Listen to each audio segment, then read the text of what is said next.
So welcome to the Movement Podcast. I inherently want to just look at the fucking camera, but that's not what we're doing.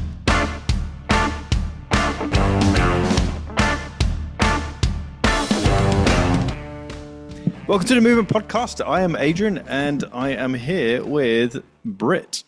Pearce. Hello. Hello. Hopefully my microphone's fixed and working this time as well. Yeah. For anyone who listened to episode 1, I'm so sorry for my audio. Something went wrong, but I think we worked it out. And this should sound buttery and smooth and so good.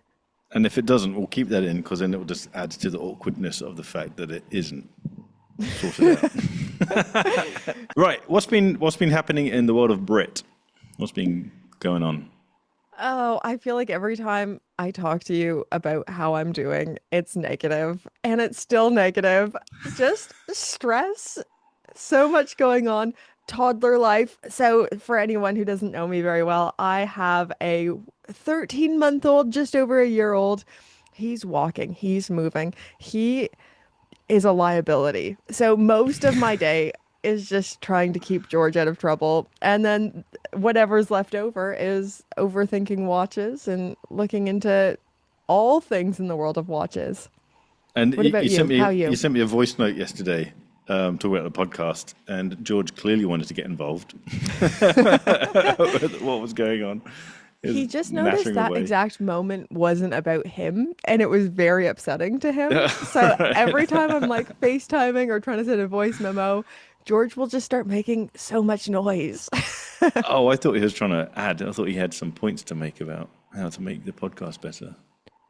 No, his watch knowledge so low. Just News. I'm just busy making videos. I want to get outside. I've been saying this for absolutely ages, but I feel like I keep coming up with video ideas that don't lend themselves to going outside and recording. I used to go up mountains and record videos up there, and I feel like the problem is doing that with a watch as a watch review immediately makes it look like it's a paid for review. And so I kind of feel like I need to dumb down the production and thoughts that go into the video so that it doesn't come across like it's a paid review, because it isn't a fucking paid review. It's not dumbing it down. I think there's something really charming in lower production and getting out of the studio. I think when you get more kit and you're used to a certain production level, you feel like it always has to be that or higher. But No, actually, I feel like doing it in the studio is dumbing it down rather than going outside. I Although I agree, yeah, see. from a video perspective, yes, it is lower production, but it's low effort for me doing a video in the studio because the camera's already set up. I have multiple tripods and I have multiple cameras, and I just decide where I want to sit and I press record and talk. So it's easy to do it. Whereas going out, it's hard because you're having to walk and carry all the gear and find a good location. And then you get there and in Scotland, so it starts raining by the time you've parked up. I did a video talking about the Tudor Black Bay 58 and I had to climb up the mountain. I think it was 4 times to get the one video done because I'd climb up and then it would start raining. Or I'd climb up and I wouldn't be able to get everything done. Or I'd climb up and it was a weekend and the summit was just full of people. And so then you just have to abandon the idea. And so that it takes a long time. Whereas sitting in the studio, you just press record, the sound's done, everything's done, you just go. See, this is exactly why I don't go out. So I don't, once you're used to controlled elements, when you go into uncontrolled elements, I always think, what does the audio sound like? Because it's very windy here, or the sun will pop in and out of clouds. So I think, oh, am I overexposed, underexposed? Is it all blown out in the background? What does it look like? Yeah, but I feel like that's the fun part, is the fact that people can see that it's outside. And so if things are off a little bit, they just inherently accept it. That they know it's going to be off. They know the light's going to be off, or the sound's going to be off because it's outside. Whereas if it's indoors, then it needs to be perfect because they expect it to be perfect. But someone left a comment on one of my videos. I was talking about the watch industry, actually linking with this video. So today we're going to be talking about tariffs, the impact on the watch industry, and our thoughts on, could it be a good thing that bad, weak brands die, or should everyone survive? But someone left a video on someone left a comment on my video about the tariffs, saying, "Who cares if watch industry dies? There hasn't been any innovation for the past 100 years." That then led me down a rabbit hole of that's clearly bullshit, and so I started doing research into what are the innovations, and of course the watch industry is full of BS around who came up with the first whatever, and I've just gone down so many rabbit holes of history. I learned about the first NATO strap. Wasn't Can in we the. say that? Are we going to get sued? I can call it a NATO strap. I'm just not allowed to say that I sell NATO straps because I don't sell NATO straps. The first fabric single pass. So it was 1908 was when the first concept of the NATO strap obviously wasn't called a NATO strap because NATO wasn't created then. But the design can be dated back to 1908 to a company called Pearson's. And so, it was one of those moments of, this is why I love my job, is I get to research random shit and go down these deep rabbit holes of how these things came about. Don't know how I got onto that topic, what I've been up to. Right? Yeah, Was that making when videos. people were kind of converting pocket watches to wristwatches? Like, was it like a part of that mechanism of, Exactly. yeah. Yeah, so that people wanted wrist-mounted watches, and so this was my research was who actually made the first wristwatch, and there's so much rubbish around people claiming, oh, it was us, and it isn't. But yeah, it dates back to that. You get a pocket watch, you rotate the dial, the movement, so it's got the crown at 90 degrees, and then you just weld on these wire lugs, and then they needed a strap that could just be fed through. And so it didn't have a military connection or requirement until the First World War, and that's how it became the thing. Pearson's, it was designed for the pocket watches that were turned into watches. Pearson's were the biggest strap maker in the UK. UK joined World War One, and they needed something for their watches, and they just inherently were the watch strap that was used. So it wasn't designed for the military, it was just already available, this single piece leather strap.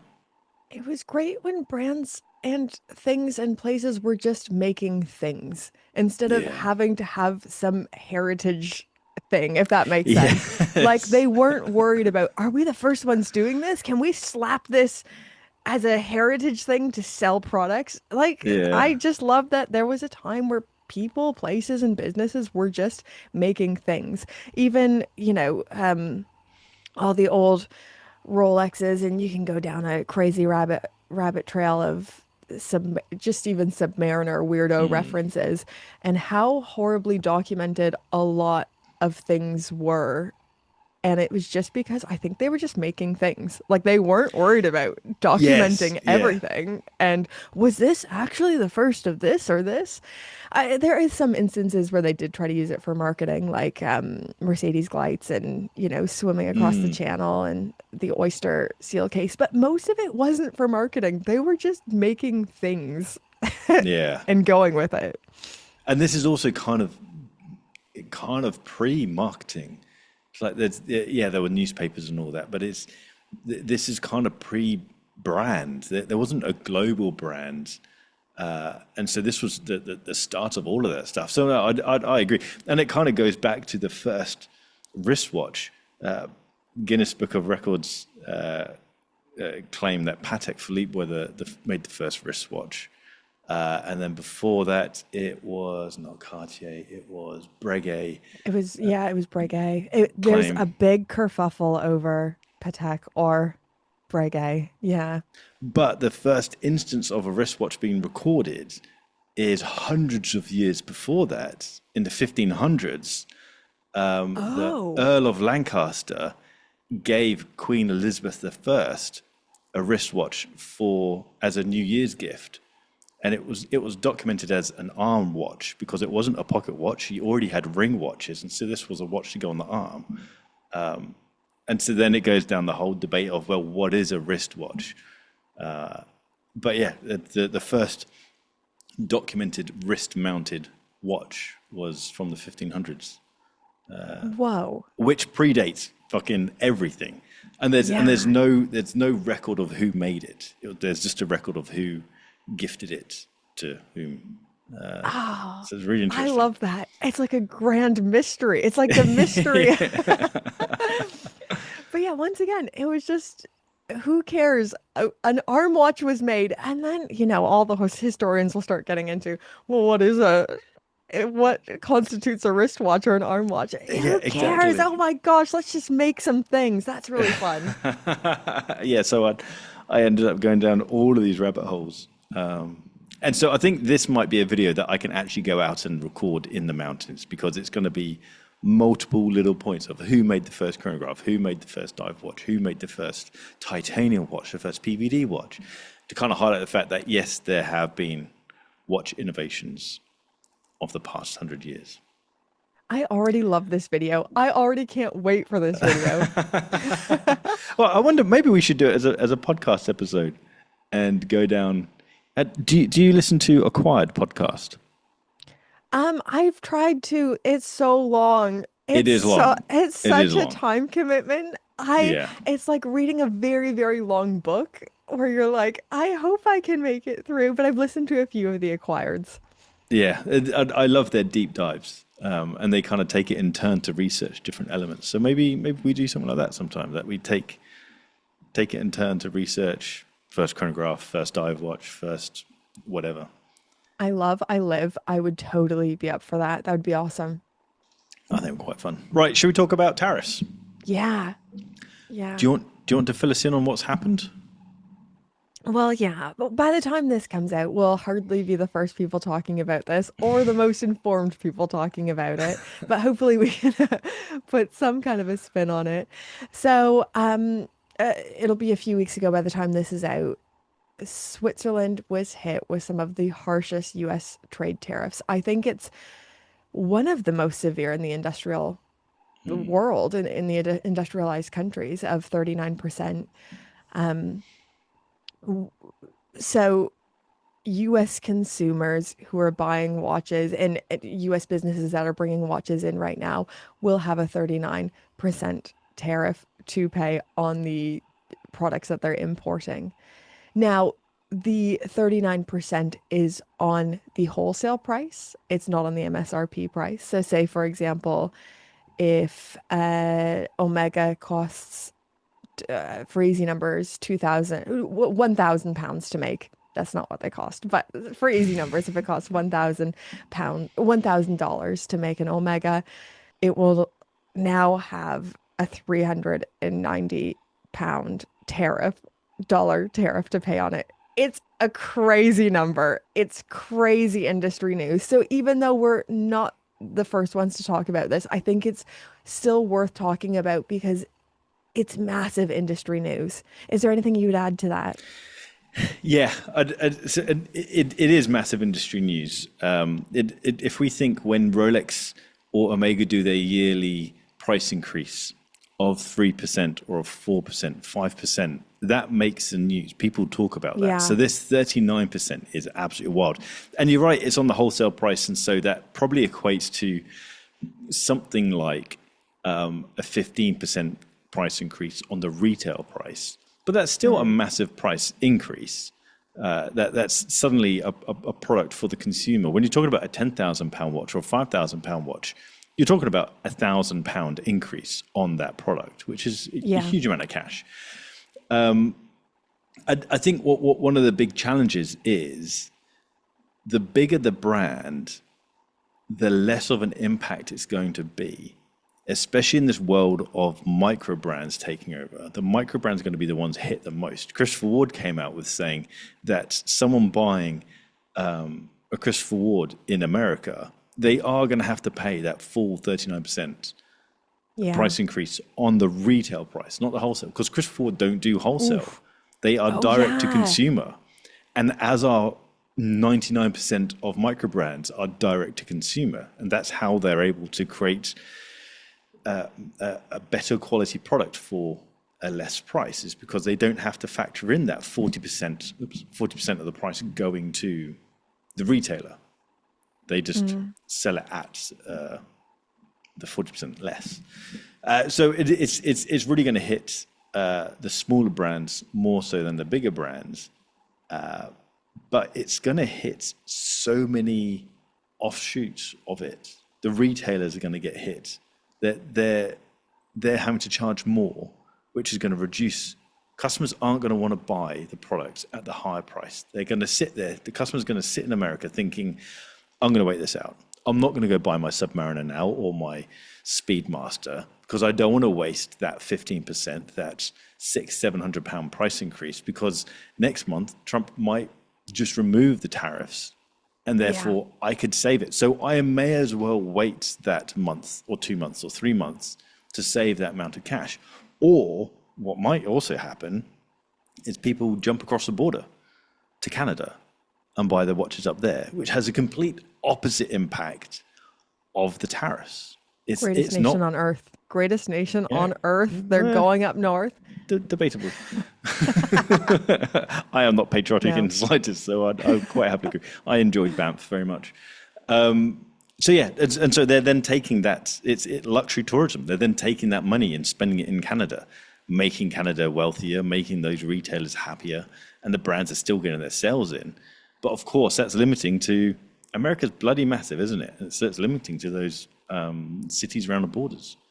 So it's a very, very tricky situation. I saw lots of comments on my video of people saying that they're not going to lose sleep over Rolex dying or Omega dying. It's like, yeah, it's not about the brand. It's not about that brand dying for that brand being Rolex or Omega or whoever.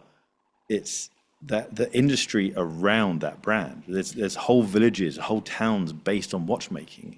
You've been to Nomos. I know Nomos isn't in Switzerland, but that whole region, the name's just escaped me. Glashütte. Yeah, so that whole region's based around watchmaking, isn't it? And that's all it is. That's all it is, yeah. And so if that tariff was based on that region and suddenly those brands died, you'd have whole communities jobless. And that's a messed up situation. Not only that, it just seems to be a misunderstanding on who's paying the tariff. So say Rolex isn't paying the 39%. It's going to be the retailers and authorized dealers who pay it. There's not a Rolex boutique importing it in the US. It's going to be a bunch of authorized dealers who are needing to import it. Who it's going to cost more. They're going to have to pass those costs along to the consumers. And then if consumers are doing, like you said, buying elsewhere or holding out, they're taking the hit. So everyone's losing. There's no one who's winning in this model. The only person who's winning industry is Trump being able to turn around and say he's reduced the deficit. Because the tariff is simply a tax. The tariff is just another sales tax. It's a sales tax on foreign products. And so the only one winning is going to be Trump being able to reduce the deficit. America's in debt. He needs to reduce the debt. And this is one way of doing it without increasing income tax or domestic sales tax. It looks like, oh, we're supporting America by taxing foreign countries. You're not taxing foreign countries. You're taxing your own people. It's just a tax that Rolex could suck up the tax. Like they have the ability to say to their dealers, we'll import the goods, we'll pay the tariffs.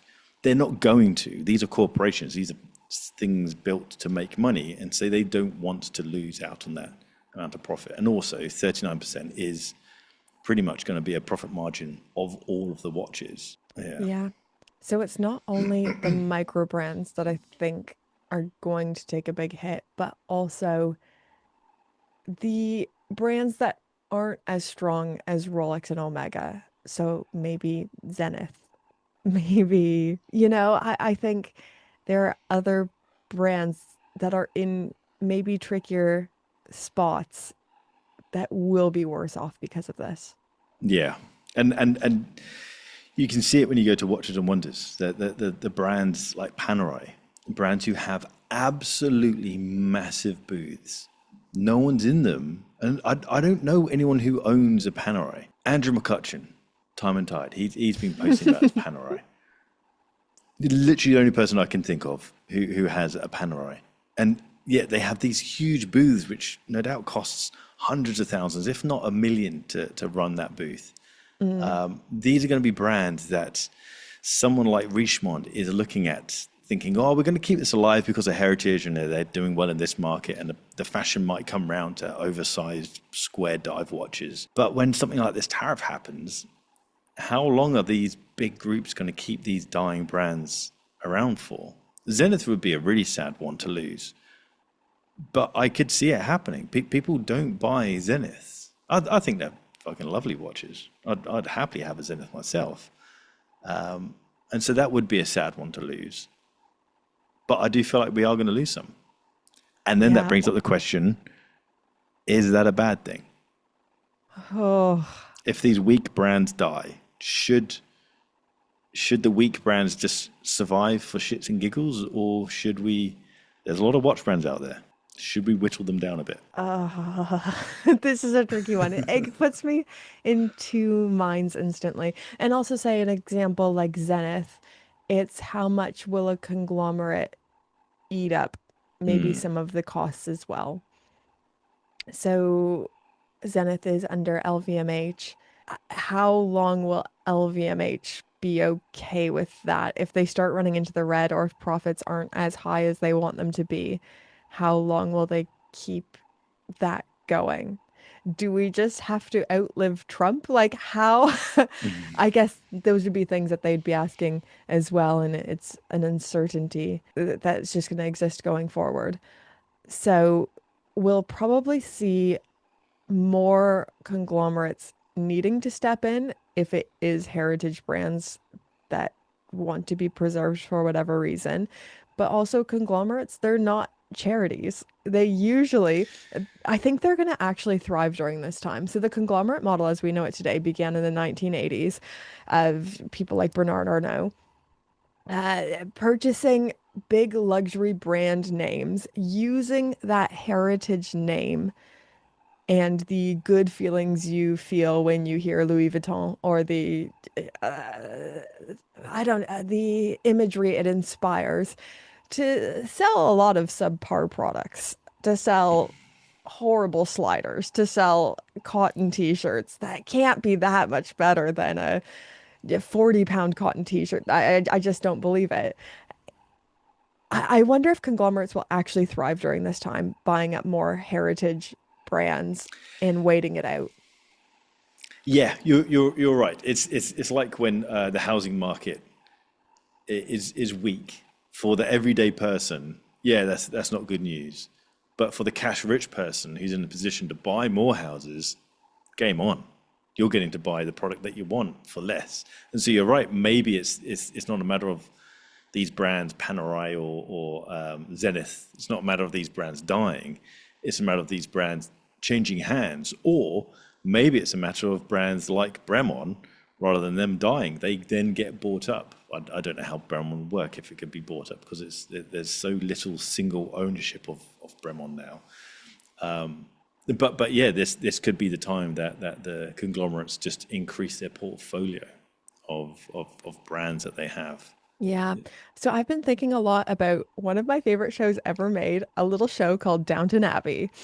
So Downton Abbey begins, the very first episode begins with the Titanic sinking, and the whole show really goes throughout a huge socio-economic change, and it ends up with, the almost Britain as it is now, with the working class having a far greater share of the world and of money, land ownership, etc., etc. And the whole show is really about how, well, not really about this, but a big theme of the show is how the aristocracy has to adapt with the changing times, or they're gone, or they're obliterated. Yellowstone's actually kind of about this too, if anyone watches Yellowstone. And I wonder if this is a similar thing happening right now, if they have to read the room and what's about to happen, because it will affect sales in the US, no matter what way we slice and dice it, which is an incredibly strong market, and how they're going to have to adapt and pivot. And there's going to be a few different strategies that are utilized. So we've seen the Christopher Ward strategy, which is just, I'm sorry, you're going to have to pay for this because their margins just aren't high enough to absorb that. Or if brands will somehow find a way to split the cost. I wonder what the strategies will be. Well, the problem is that these brands have already done the strategy of sucking it up, because this is the second round of tariffs that Trump has done. The first round, I think, was perhaps 10% or 15%. And then initially it was going to be a 32% tariff or something like that, but it was delayed for 90 days. And then he just came up with this 39% tariff, and bosh, it was put into place pretty much immediately. And so Christopher Ward were already covering the tariff, that 10% tariff. They said, I see. we're going to absorb this. The US customers aren't going to have to worry about it. Rolex and I think Omega and the Swatch Group brands, the brand absorbed some of it, the importer absorbed some of it, and then the retailer absorbed some of it. So actually, although it was a 10% price increase, the end result to the customer was going to be something like a 1 or 2% price increase. It was a minimal. Yeah. So the brands have already done as much sucking up as they can. It's now just going to be an outright price hike for we shouldn't get political, but it's just a more expensive product now without any improvement in quality. It is just $5 to £1,000 price increase for nothing. Yeah, and we won't get political once again, but I feel like Switzerland is out here catching strays. Like, I feel like this was never about Switzerland. This was never meant to be about it. Like a lot of these protectionist policies, trade policies, they started shortly after around the time of the economic collapse of 2008 and seeing the rise of China and all these other things. And it's so much bigger than cars that were made in Detroit are now made overseas. It's microchips. It's like it's really big things that the future hinges upon. And I just don't feel like Switzerland was meant to be caught in this crossfire, and yet they have been, and they have received a really harsh tariff. This whole thing's really strange to me because, and like you said, it's just recovering some money because they're in a deficit, because tariffs are really meant to protect domestic products. Switzerland isn't taking away the US watchmakers, or it didn't take away a thriving industry that was there and then got transplanted to Switzerland for cheaper labor. That, that never happened. It just feels like they're catching strays, and I don't see how anyone's better off for it. Other than Yeah. Trump, like you've said. But I'm trying not to get political either. Because I just don't know enough either. Like, as a Canadian, I'm not always the most informed on US specific US-ness, if that makes Yeah. sense. So interestingly, so IWC was created by a guy from, It's an American, isn't it? yeah, Yes. an American, either Mississippi or was it Boston? I have a big steamboat in my head. And I think the big Boston steamboat, I can't remember. Anyway, it was an American who wanted to have watches made for the American market, but having them made in America was expensive. So he went to Switzerland because that was where cheap labor was.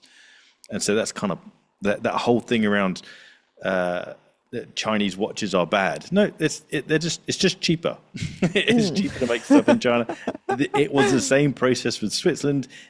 Watches were made in Switzerland because there was cheap labor. They had farmers who were sitting around not doing much. You had all these workforces that you could utilize, and I feel like this is just the world. The different areas have different things to offer, and it just happened that Switzerland had this process of having cheap labor. They managed to transition that into a massive industry, and now they're renowned for that industry by changing the branding of that.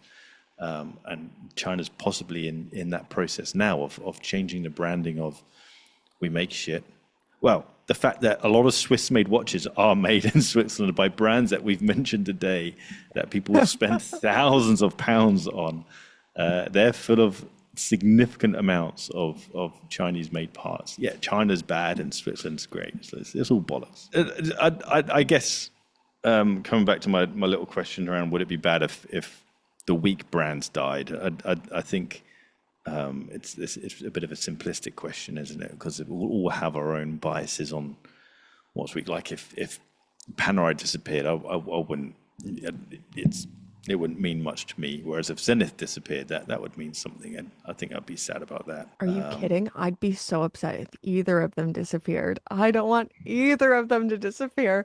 No, and I know what you mean. It's one of these tricky things where I don't want anyone to go. And I want everything. Maybe this is my biggest problem though. I want everything to stay just the way it is. It's all Yes. just fine. Thank you. Yeah. But I think it would be a terrible tragedy. And we've already been seeing this happen over the years anyway. So if you look at any of the Morgan Stanley Swiss Watch reports, they're often showing a huge increase of premiumization. So the top five selling Swiss watch brands account for over 50% of the market share. So that's Rolex Omega, Cartier, Patek Philippe, and I should know the last one, but it's not coming to me. These five brands already have 50% of the market share, over 50% of the Swiss watch market share. We are going to see more polarization. We're going to see less competition.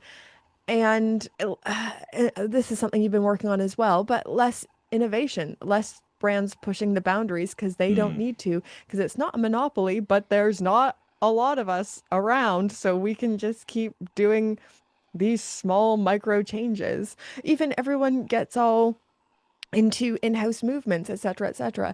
A lot of these brands are not updating or changing these movements because R&D is so incredibly expensive and risky that they don't want to do it. And then if there's even less competition, why are we going to change, evolve, and adapt if we don't have to?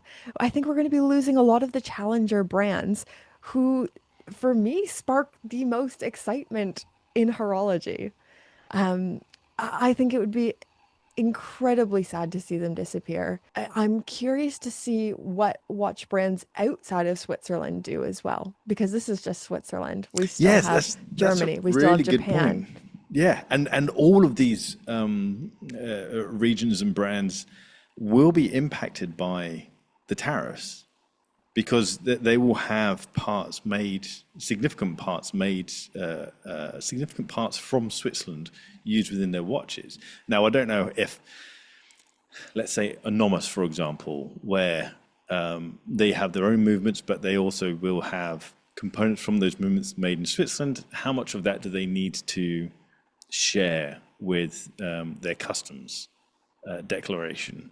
If they have to do a component breakdown or a value breakdown, will that actually impact them? I don't know. But if any company struggling within Switzerland because of these tariffs and they have to increase prices, then they will do. And then all of these other industries will have their prices increase as well. It was Watches and Wonders this year. It was so apparent that no brand was doing, apart from Rolex perhaps, and their new, Weirdly, yeah, the brand were like, they never do anything. They did something. yeah. Everyone complains that Rolex doesn't do anything. They fucking do. It's just that a lot of people don't understand it. So they've got a new Escape and they've got a whole new movement. They've got a brand new range. Brand new, based on the oyster quartz. But it was so apparent that other brands were struggling, either struggling for cash or were playing it safe. I guess it kind of Yeah. plays in the same ballpark. But the whole thing around Zenith's new watches were a cluster of limited edition blue watches. And like, guys, They you were my want, favorites. They were my favorites. I loved what Zenith oh, did this year. I thought they knocked it out of the park. Are you going to be disparaging? and only to the point of this isn't it. This isn't gonna save the brand. You need to give us something that we can get behind and something that is commercial. You need your hero products to be shouted about, No, you're right. not these limited edition blue watches. Now they had this rubbish with names. They had this no, it's gone. They had this blue dress watch that had a movement in that was the most decorated because it had the most Yeah. accolades to it. Was it Yeah. 1903 or something? I can't remember what it was. Something like that. I was I so can't excited remember. about these, but the Zenith releases were like chum for watch press, I think, but not Yes. for people actually buying. Like people like me are gonna be like, lapis? Did you did you say? But it's exactly what you said. I think on a practical level, there's definitely a disconnect as well. Maybe it's like movie critics versus actual movie watchers. Movie critics will love certain movies, whereas movie Yes. watchers won't be as into it. I think it was absolutely great for like watch press and We had oh, something to people talk like me. about. Yeah. Yeah, but I would never buy it. I loved it. Uh, I thought it was beautiful. I thought they did a beautiful job. But on a practical level, I don't know if people are going to buy this or if it's exactly what the brand needed. It's kind Yeah.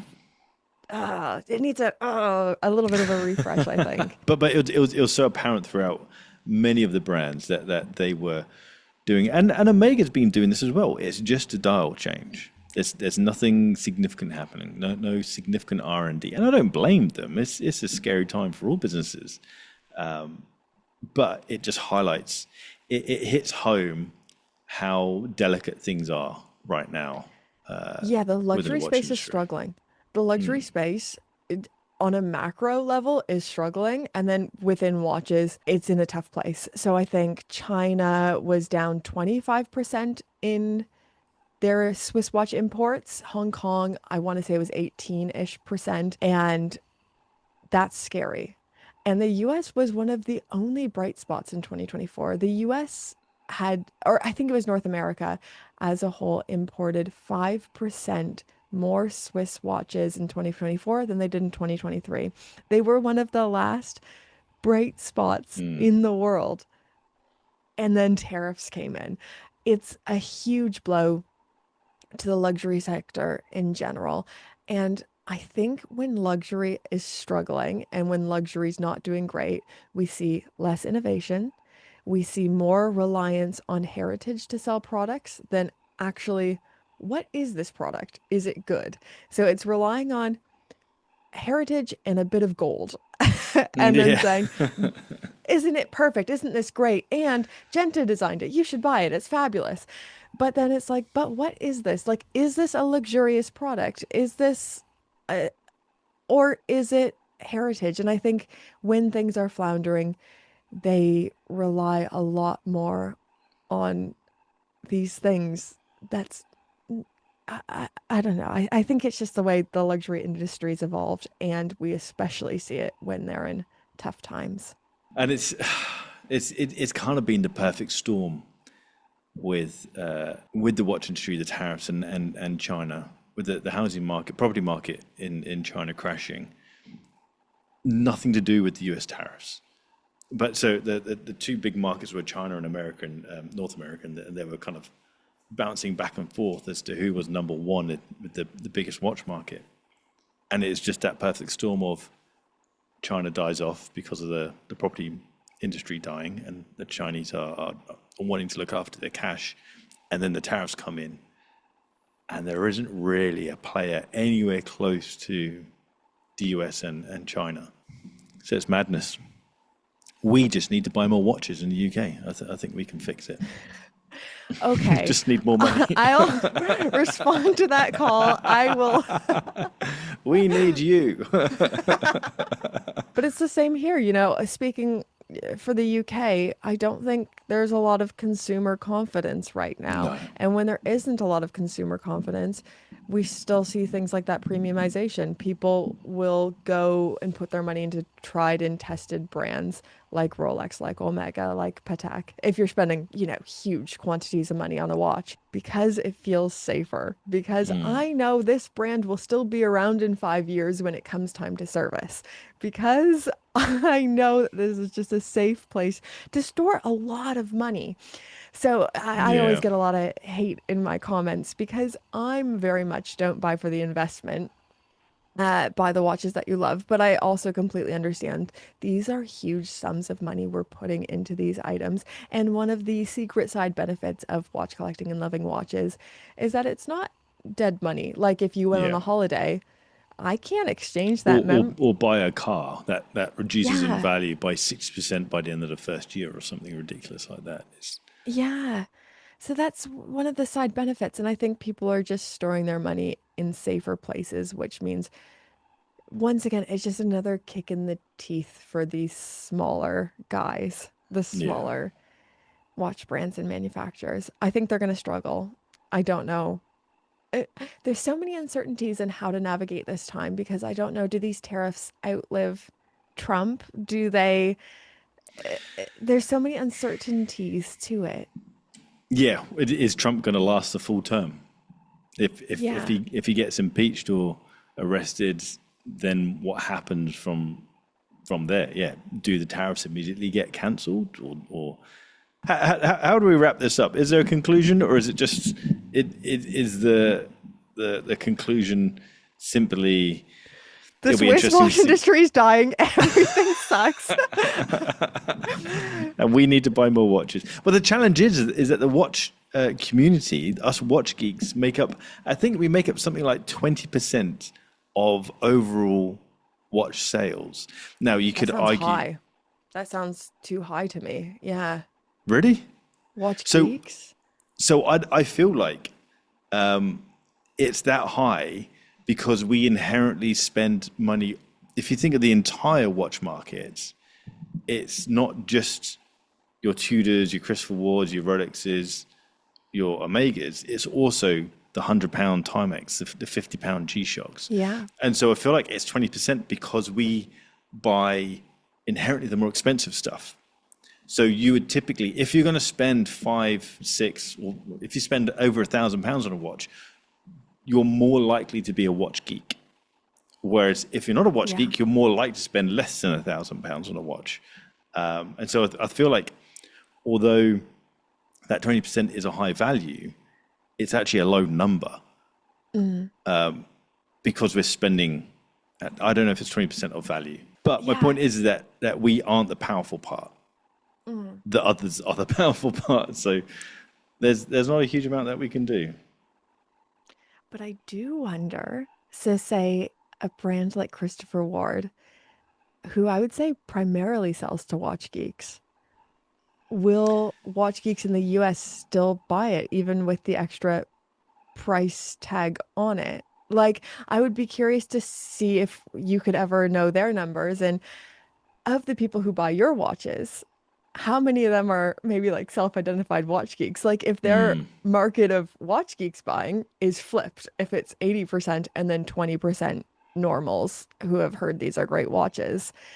Yeah, I've talked about this before, but I once was reading a study about Japanese consumer habits in the 1990s. I love this.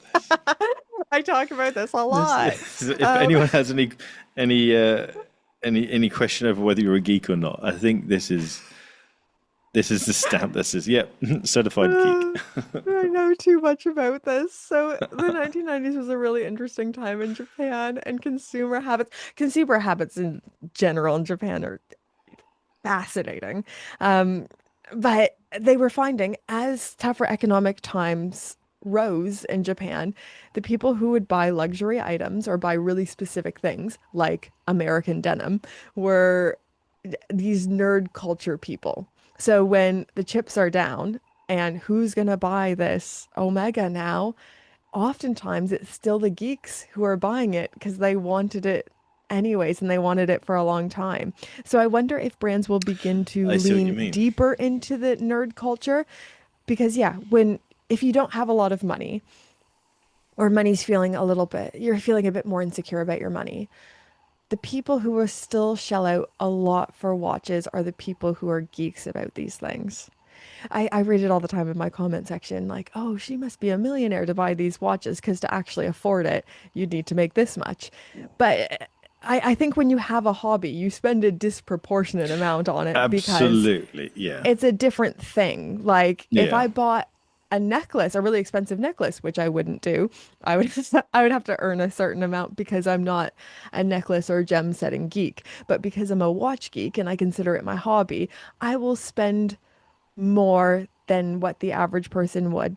because I'm invested into the history, heritage, engineering, the brands themselves, and the community I'm in. So I wonder if we'll see a greater level of care and attention being put to the geek community. Yeah, I think that's a really interesting point. It will still have a negative impact, but it would, because I feel like if something's going to cost 39% more, then you're going to take longer over your decision making. Do I Yeah. really want this watch? 39% isn't going to be a massive hit if I'm going to keep for the next 10, 20 years. It is if I'm going to buy it for the summer, or if I'm going to buy it and I might want to flip it next year. Then yeah, I mean, I guess it destroys any sort of flipping culture because Hmm. you're buying at the inflated price. I think that the biggest challenge around these tariffs is the uncertainty of the longevity of the tariff. We don't know if next week Trump's going to be just turn around and say, "Oh yeah, no, that's going down to 5% now." Because you would be annoyed if you spent an extra 500, extra thousand, extra £2,000 on a product for it to be £2,000 cheaper the following week. That would suck. Yeah. I wonder what the effects will be on the secondary market as well. If more people will be going secondary for things. Well, there was, I didn't read the article, I just saw the headline in Watch Pro saying that the secondary market's flatlined in the Ooh. US. And so I think it's just caused uncertainty throughout the whole of the industry. Yeah, I just think it's a bad time in the US to buy a watch, regardless of how you're getting it, and unless you're buying off an end user rather than a dealer. If you're a dealer, then I think it's a scary time because you're not gonna. You could sell that Submariner for whatever increased price you have, but you're not going to have another Submariner lined up to fill that gap. You can't Yeah. then go to the AD. You're not going to want to fill your safe full of watches that are 39% more expensive because you in a couple of weeks, a couple of months, maybe next year, the tariffs are gone, and suddenly you've got this stock in your safe that you overpaid for. Tricky time. I mean, I'm Oh, not it crying for really the grey is. dealers. They can go suck it. But Cold.